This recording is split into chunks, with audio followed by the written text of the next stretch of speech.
네, 지금부터 살펴볼 내용은 시노님에 대한 내용입니다. 그래서 시노님이 어떤 객체고 시노님을 어떻게 사용하는지 살펴보도록 하겠습니다. 시노님은 일단 뭐 테이블이라든지 뷰, 시퀀스, 어떤 프로시저 이런 객체들에 대해서 본래의 이름이 아니라 어떤 다른 이름, 그러니까 별칭을 이용을 해서 사용하고 싶을 때 사용을 하는 그런 객체라고 보시면 되겠습니다. 그래서 원래 이름이 인플로이인데 나는 인플로이가 아니라 뭐 EMP라는 이름으로 사용자에게 보여지고 싶다. 그렇게 EMP라는 이름으로 사용을 하고 싶다. 이렇게 하시면 시노님을 EMP로 만들어서 사용을 하시면 된다라는 얘기죠. 그래서 시노님을 사용하는 이유를 보게 되면 원래의 객체 이름이라든지 어떤 소유자의 이름을 숨기고 싶을 때 사용을 할 수가 있습니다. 그래서 방금 전에 말씀드린 것처럼 원래 이름은 인플로이인데 인플로이란 이름을 알리고 싶지 않은 거예요. 그래서 나는 EMP로 쓰겠다. 이렇게 시노님을 만들어서 사용하실 수가 있을 거고요. 또 하나는 SQL 사용을 단순화하고자 할 때도 이 시노님이라고 하는 객체를 사용을 하게 됩니다. 그래서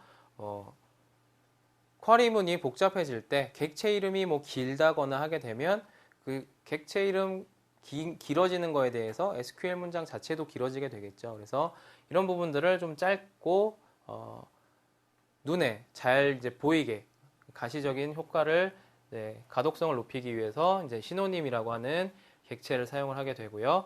또 하나는 어떤 사용자 변경에 따라서 시노님을 사용하게 되면 그 응용 프로그램에 대한 변경 작업도 좀 줄어들게 되는 그런 부분들도 최소화하기 위해서 사용할 수 있는 그런 객체가 시노님이다. 이렇게 보시면 되겠습니다. 그래서 시노님을 생성을 하는 구문을 보시게 되면 create 시노님이라고 하는 구문을 가지고 시노님을 생성을 하게 되고요. 시노님의 이름, 그 다음에 어떤 객체에 대해서 이 이름으로 사용을 할 것인지 그래서 for 객체 이름 지정을 해주시게 되면 해당 객체에 대한 시노님이 생성이 됩니다. 그래서 시노님 생성하실 때 퍼블릭이라고 선언을 하시게 되면 시노님 자체가 퍼블릭으로 선언이 돼서 다른 사용자들도 사용을 할 수가 있지만 이제 프라이빗으로 사용하시게 되면 특정 유저의 이제 그 종속되는 권한이 종속된다 이렇게 보시면 되겠죠. 그래서 그 시노님을 생성하는 예제를 보시게 되면 지금 인플로이 테이블에 시노님을 EMP로 생성을 하는 그런 예제라고 보시면 되겠습니다. 그래서 인플로이 테이블을 EMP라고 하는 이름의 시노님으로 생성을 했습니다.